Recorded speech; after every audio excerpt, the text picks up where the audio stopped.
2-3 yıl içinde Sidrovka parkı tanımaslık bulup özgərgə tiyiş. Bugün iş seferi bilen çoğuluğa kelgen Tataristan prezidenti yardımcısı Natalya Fishman şunday farazın jitkirdi. Parkны bir yıllık tüzüklendire başlaganlar idi. Bugün biri de 2500 kvadrat metr meydanda trotuarlarga taş şeyilgen, 500 kvadrat metr uzunlukta velosiped yolları asfaltlangan, yoktırtkıç bağanaları oturtulgan. Tüzüklendirüşleri için barlığı 34 milyon so'm akça tutuldu. Kelesi atnada park proyekti boyunca seminar ötkerilecek. Ko'pfatorli yurtlarına Milikçiler Assotsiatsiyasının Tamara Latoxina jitekleyecek. Яңа reisini resmi rəvişdə bugün işlikli düşənbə kengəşməsində təqdim etdilər. Tamara Latoxina ömrü boyu Kamazda işləyən dövlət бүләкләренә ия. Моңа кадәр birlikni җитәкләгән Лариса Умеркаева күп еллык нәтиҗәле хезмәте өчен башкарма комитет җитәкчесенең рәхмәт хатына ия булды.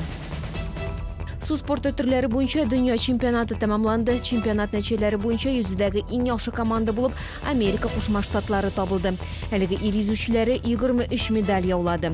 Avstraliya yüzüçülərinin 16, Qıtay hesabında 13 medal. Россия 11-ci урында. 9 avqustda su sportu türləri boyunca dünya çempionatının yabılğan günündə Fina parkına 36 min yarım kişinin kilübü türkəlgən. Yabılу tantanaсын 20 minlәп kişi qoragан. Şehir için iki mühim vakıganı şoğullar yar boy parka meydanında bilgilep öttü. Biriga 15 minlep kişi jıyıldı. Көңілнің hem şehirnin tuğan gününde zor konsert uyuşturuldu. Onda Respublikanın tanılgan jürçilары çıkış yasadı.